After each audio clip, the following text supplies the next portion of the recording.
lំហាត់ទី4គឺយើងសរសេរ A ជាទម្រង់ត្រីកោណមាត្រអញ្ចឹងលំហាត់នេះមិនជាស្រួលប៉ុន្មានទេសរសេរ A ជាទម្រង់កោណមាត្រអញ្ចឹងយើងតាំង A ស្មើនឹង R cos alpha បូក E sin alpha ចុះបាទដែលផ្នែកពិតរបស់ A យើង alpha នៅកាត់ត្រង់ទី1ព្រោះអីព្រោះផ្នែកពិតរបស់ A យើងធំជាង0ផ្នែកនិមិត្តរបស់វាក៏ធំជាង0ដែរនេះឬការ៉េ2នេះក៏ធំជាង0អានេះក៏ធំជាង0អញ្ចឹងវានៅកាត់ត្រង់ទី1ដោយ A យើងស្មើ2បូកនឹងអញ្ចឹងមកណាអញ្ចឹងយើងត្រូវលើកវាជាស្វ័យគុណ2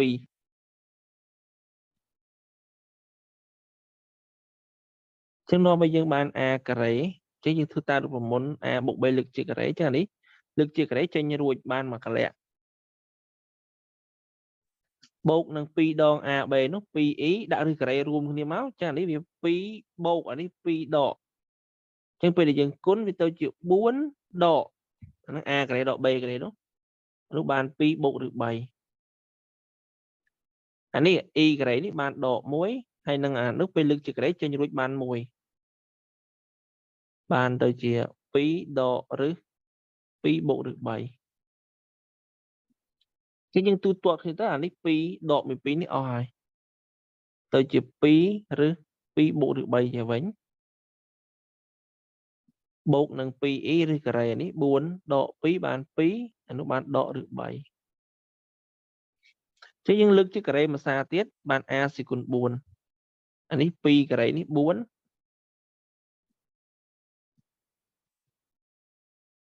អានេះលើកជាការ៉េចឹងយើងធ្វើតាម a បូក b លើកជាការ៉េមួយសារទៀតទៅអានេះចេញរួចបាន2បូកឬ3បូកនឹង 2e ឬ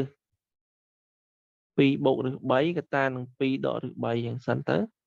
អានេះ e ការ៉េដក1អានោះចេញរួចទៀតចឹងនេះ2ដក2នេះអស់ហើយឬ3បូកឬ3បាន2ឬ3អានេះបូកនឹង 2e ឬ4ដក3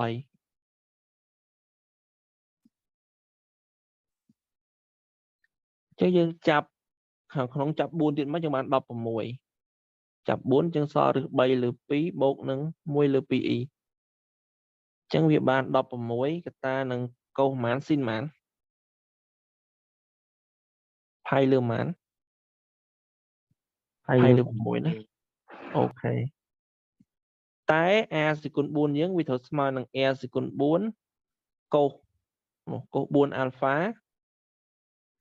បូកអញ្ចឹងយើងផ្ទឹមគ្នាមក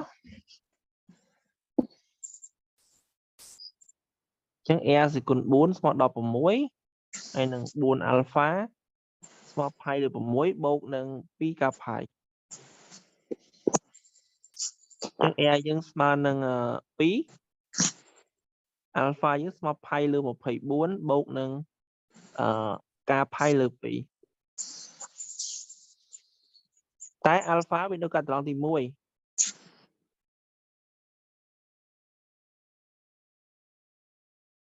ចឹងនាំឲ្យយើងអាល់ហ្វាប្រហែលចឹងផាយលើ20 24ណាមានន័យថាការស្មើ0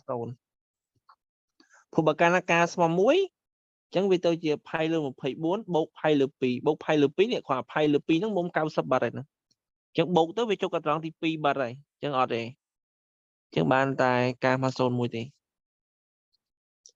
ចឹងដូចនេះយើងអាចទាញបានថាទម្រង់ដែលគាត់មានរបស់ a យើងគឺស្មើនឹង2កុសផាយលើ24បូក e សិននេះផាយលើ20 24ណាអាហ្នឹងជាទម្រង់ត្រីកោណមាត្រនៃ a គាត់សរសេរ a សេគុណ2022ជាទម្រង់ពេជ្រគណិតអញ្ចឹងយើងប្រើត្រីកោណមាត្រសិនមកបាទ a យើងស្មើ2កុសផៃលើ24បូក e នេះផៃលើ24 លោកគ្រូសុំសួរមួយមកលោកគ្រូ សួរមកតើ អាកន្លែងពេលយើងលើកឬការ៉េនៃចំនួនចំនួនមិនក៏គេយកការឧទាហរណ៍ទៅលើកឬស្វែងគុណ4គេយកការតាពី1ដល់3អញ្ចឹងពី0 1 2 ពី 3 0 ដល់ 3 បាទ លោកគ្រូយក4ក៏បាន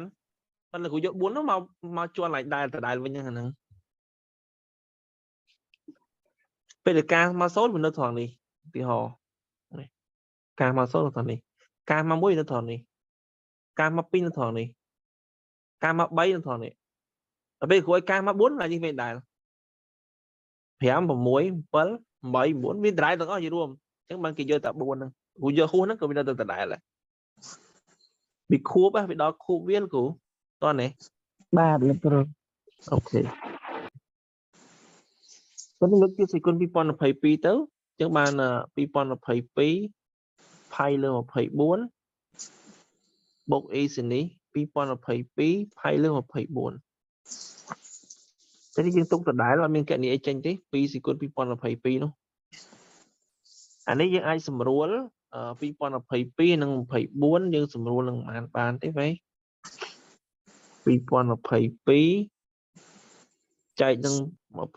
24អានេះយើងសម្រួលវានឹង12ណាសម្រួលអានេះចែកនឹង3ចែកនឹង6សម្រួលនឹង6អានេះបាន6 3ដង18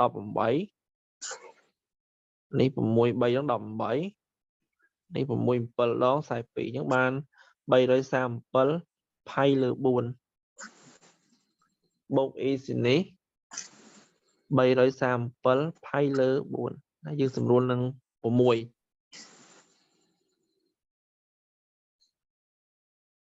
ចឹងវា337យើងចែកនឹង4បាន8 4ដង32នេះបាន4 4 4 16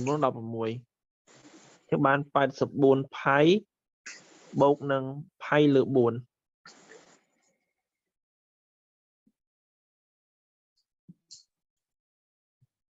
ចា84នេះវាចូលរៀងពីការផៃចឹងខួបវាហ្នឹងយើងអាចសម្រួលចោលបានចឹងវានៅសល់កូសផៃលើ4បូក e សនេះផៃលើ4ចឹងបានរឹស2លើ2បូកនឹង e រឹស2លើ2ចឹងយើងអាចគុណបញ្ចូលទៅចឹង a សេគុណ2022បាន2ស្វ័យគុណ2021រឹស2បូកនឹង2ស្វ័យគុណ2021 e រឹស2នេះអាហ្នឹងគេហៅថាទម្រង់ត្រីកោណទម្រង់ពេជ្រគណិតរបស់ a សេគុណ2022ហ្នឹង